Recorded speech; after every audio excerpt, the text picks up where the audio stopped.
How are you? I hope you all will be fine. So, today we will start chapter 6, New Questions and Ideas of History. So, let's read. Angha's School Trip.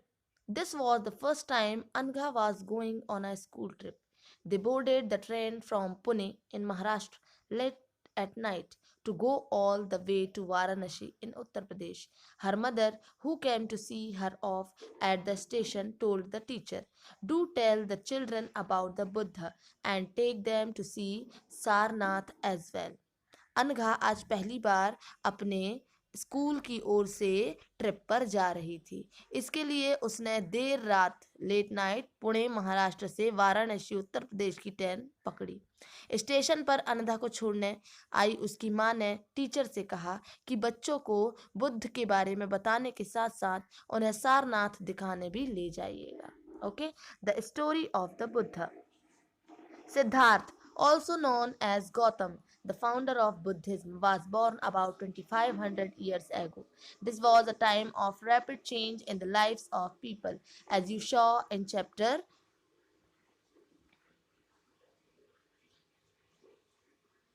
5. Some kings in the Mahajanpads were growing more powerful. New cities were developing and life was changing in the villages as well. Many thinkers were trying to understand these changes in society. They also wanted to try and find out the true meaning of life. The Buddha belonged to a small Gan known as the Shakyagan and was a Kshatriya. When he was a young man, he left the comforts of his home in search of knowledge. He wandered for several years, meeting and holding discussions with other thinkers. He finally decided to find his own path to realization and meditated for days on under a peepal tree at Bodh Gaya in Bihar, where he attained enlightenment. After that, he was known as the Buddha or the Wise One. He then went to Sarnath near Varanasi, where he taught for the first time. He spent the rest of his life traveling on foot, going from place to place, teaching people till he passed away at Kushinara. Okay तो बौद्ध धर्म के founder का means होता है संस्थापक। The story of the Buddha की कहानी यहाँ पर बताई जा रही है। बौद्ध धर्म के फाउंडर सिद्धार्थ थे, जिन्हें गौतम के नाम से भी जाना जाता था। तो उनका बर्थ लगभग 2500 ईयर्स एगो है ना, 2500 साल पहले हुआ था। ये वो समय था जब लोगों के जीवन में तेजी से परिवर्तन आ रहे थे, चेंजेस आ रहे थे, जैसा कि आपने चैप्टर 5 में पढ़ा। महाजनपद के कुछ किंग्स इस समय बहुत पावरफुल हो गए थे।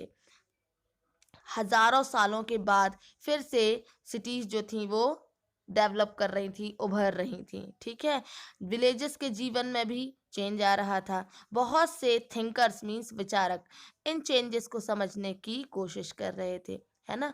वे लाइफ के सच्चे अर्थ को भी जानना चाह रहे थे। तो बुद्ध क्षत्रिय थे और शक्य नामक एक छोटे से गण से रिलेटेड थे। युवावस्था में ही ज्ञान की खोज में उन्होंने घर के सुखों को छोड़ दिया।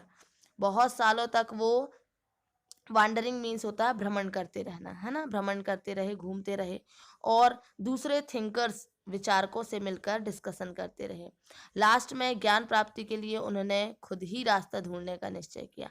इसके लिए उन्होंने बोध गया, जो कि अभी बिहार में है, उसके बोध गया में एक पीपल के नीचे कई दिनों तक उनने मेडिटेशन किया, तपस्या की और लास्ट में उन्हें ज्ञान प्राप्त हुआ। ठीक है, एनलाइटमेंट। इसके बाद से वे बुद्ध के रूप में जाने गए। यहाँ से वे वाराणसी के पास सिचुएटेड सारनाथ गए, जहाँ उन्होंने पहली बार उपदेश दिया। कुशीनारा में मृत्यु से पहले का शेष जीवन उन्होंने पैदल ही one place to another place, एक प्लेस से दूसरे प्लेस की यात्रा करके, ट्रैवल करके और लोगों को शिक्षा देने में व्यतीत किया उनने। ठीक है, नाउ यहाँ देखें एक पिक दी हुई है, ये कहाँ की है? ये जो बिल्डिंग है इसे स्तूप नाम से भी जाना जाता है। यहाँ पर बुद्ध ने अपना सबसे पहला उपदेश दिया था और इसी घटना की याद में यहाँ स्तूप का निर्माण किया गया।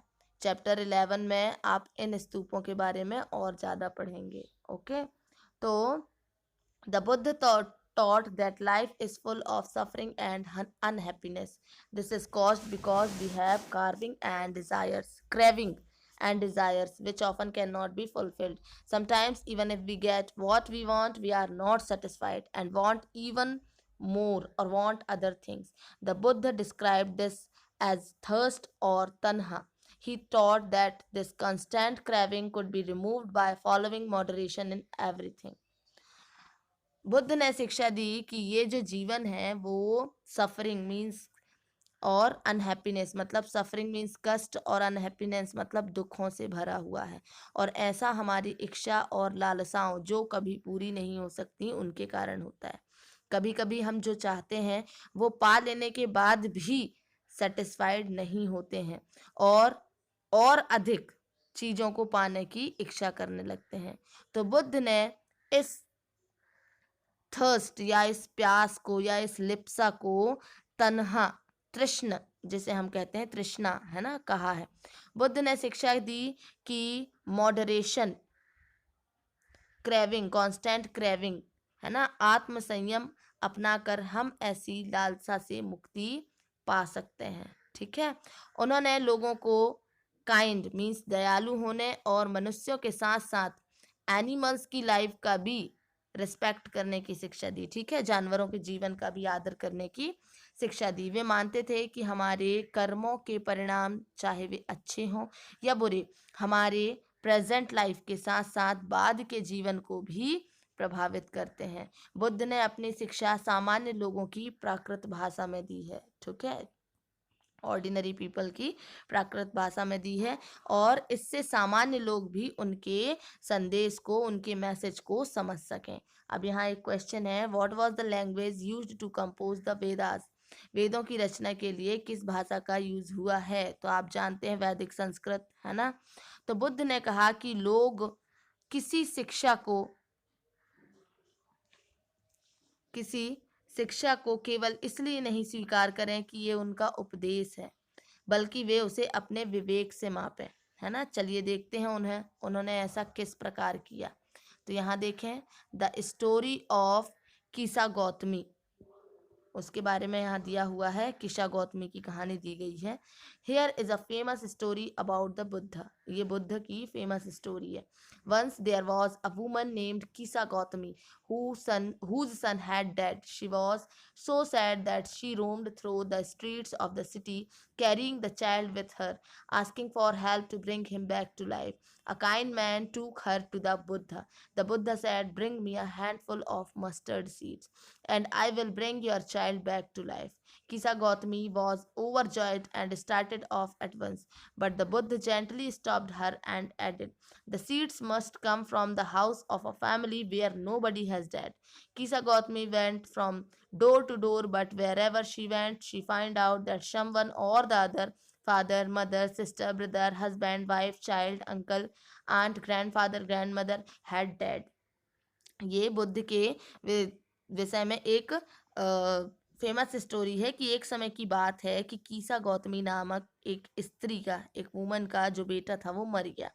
इस बात में से वो इतनी दुखी हुई कि वो अपने बच्चे को गोद में लेकर पूरे स्ट्रीट है ना, सड़कों पर, ठीक है, नगर के पूरे सड़कों पर घूम घूम कर लोगों से प्रार्थना करने लगी कि कोई उसके बेटे को जीवित कर दे।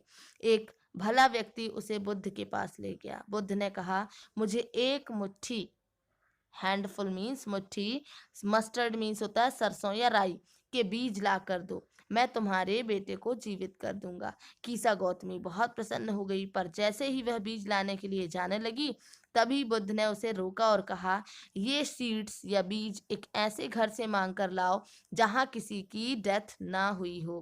कीसा गौतमी एक दरवाजे से दूसरे दरवाजे गई, लेकिन वह जहाँ भी गई उसने पाया कि हर घर में किसी न किसी के पिता, माता, बहन, भाई, पति, पत्नी, बच्चे, चाचा, चाची, दादा या दादी की मृत्यु हुई ही थी, है ना। So what was the Buddha trying to teach the sorrowing mother? Buddha जो था दुखी माँ को क्या शिक्षा देने का प्रयास कर रहे थे? यही कि ये जीवन जो है वो नश्वर है ना, और हर किसी को एक दिन यहाँ से जाना है, ठीक है, तो उसका शोक ना करें। नेक्स्ट है उपनिषद। तो जिस समय बुद्ध उपदेश दे रहे थे उसी समय या उससे भी थोड़ा पहले दूसरे थिंकर्स भी डिफिकल्ट क्वेश्चंस का आंसर ढूंढने की कोशिश कर रहे थे। उनमें से कुछ मृत्यु के बाद के जीवन के बारे में जानना चाहते थे, जबकि दूसरे सैक्रिफाइसेस मींस यज्ञों की उपयोगिता के बारे में जानने को उत्सुक थे। इनमें से ज़्यादातर थिंकर्स का यह मानना था कि ये जो इस वर्ल्ड में कुछ तो ऐसा है जो कि स्थायी है और जो मृत्यु के बाद भी बचा रहता है ना। उन्होंने इसका वर्णन आत्मा तथा ब्रह्म अथवा सार्वभौम आत्मा के रूप में किया है। आत्मा और the individual Saul and the ब्रह्म और द यूनिवर्सल साउल। आत्मा को इंडिविजुअल कहा गया है, ब्राह्मण को यूनिवर्सल साउल कहा गया है, ठीक है, किया है। वे मानते थे कि लास्ट में आत्मा और ब्रह्म एक ही है। तो ऐसे कई आइडियाज को कलेक्ट करके रिकॉर्ड करके ऐसे कई आइडियाज का रिकॉर्ड उपनिषदों में हुआ है, ठीक है, रिकॉर्ड किया गया है उपनिषद में। Upanishad later Vedic text means ग्रंथों का हिस्सा थे। उपनिषद का शाब्दिक अर्थ literally means approaching and sitting near and the conversation contain conversation between teachers and students. तो इसका जो अर्थ है वो है गुरु के पास बैठना। इन इन बुक्स में टीचर्स और स्टूडेंट्स के बीच कन्वर्सेशन का संकलन किया गया है, ठीक है, उसे रिकॉर्ड किया गया है। तो प्रायः ये आइडिया सामान्य वार्तालाप के रूप में प्रेजेंट किए गए हैं। ओके, तो इन डिस्कशन में भाग लेने वाले ज्यादातर मैन ब्राह्मण और राजा होते थे। कभी कभी गार्गी जैसे वुमन थिंकर्स का भी उल्लेख मिलता है। तो विद्वता के लिए प्रसिद्ध गार्गी राज दरबारों में होने वाले वाद विवाद में भाग लिया करती थी, और पुअर व्यक्ति जो होते थे, निर्धन व्यक्ति, इस तरह के वाद विवाद में बहुत कम ही पार्टिसिपेट करते थे। इस तरह का एक प्रसिद्ध अपवाद सत्यकाम जाबाल का है। सत्यकाम जाबाल का नाम उसकी दासी माँ के नाम पर पड़ा। सत्यकाम के मन में सत्य जानने की तीव्र जिज्ञासा उत्पन्न हुई। गौतम नामक एक ब्राह्मण ने उन्हें अपने विद्यार्थी के रूप में स्वीकार किया और वह अपने समय के सबसे ज्यादा प्रसिद्ध फेमस थिंकर्स में से एक बन गए।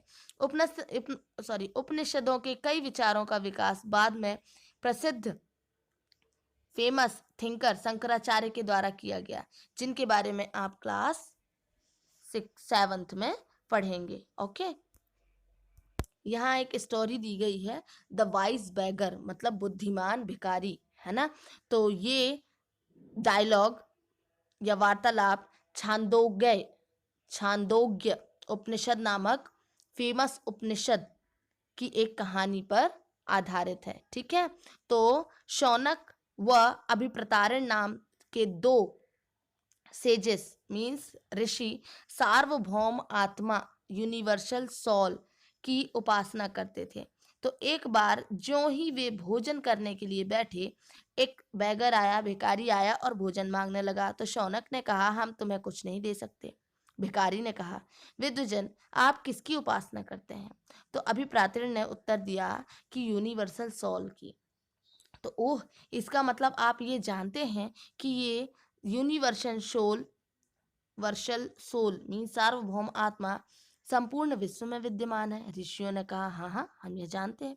भिखारी ने फिर पूछा, अगर यह यूनिवर्सल सोल पूरे विश्व में, है ना, पूरे वर्ल्ड में विद्यमान है, तो ये मेरे अंदर भी विद्यमान है। मैं कौन हूँ? मैं इस विश्व का एक भाग ही तो हूँ ना।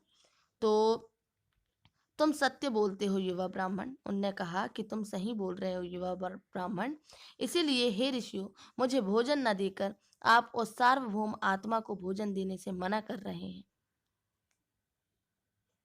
तो भिखारी को की बात की सच्चाई जानकर ऋषियों ने उसे फिर भोजन दे दिया। तो ये वाइज बैगर मतलब बुद्धिमान भिखारी, देखो इस तरीके से उसने खाना ले लिया, है ना। नेक्स्ट दिया है Panini the grammarian. Grammarian means व्याकरणविद, पाणिनि। तो इस युग में कुछ और भी स्कॉलर्स मीन्स विद्वान भी खोज कर रहे थे। तो उन्हीं फेमस स्कॉलर्स में एक पाणिनि ने संस्कृत लैंग्वेज के ग्रामर की रचना की, कंपोज किया। उन्होंने स्वर और व्यंजनों को एक विशेष, वॉवल्स और कॉन्सोनेंट है ना, स्वर और व्यंजनों को एक विशेष क्रम में रखकर उनके आधार पर सूत्रों की रचना की। ठीक है, अलजेब्रा फॉर्मूला क्रिएट किए उनने, है ना। ये फॉर्मूलाज बीज गणित मीन्स अलजेब्रा के सूत्रों से काफ़ी मिलते जुलते हैं। तो इसका यूज़ कर उन्होंने संस्कृत लैंग्वेज के प्रयोगों के नियम लघु सूत्रों के रूप में लिखे, शॉर्ट फॉर्मूलाज के रूप में। ठीक है, तो ये लगभग 3000 थे। ठीक है, नेक्स्ट जैनिज्म, तो उसके बारे में हम कल पढ़ेंगे।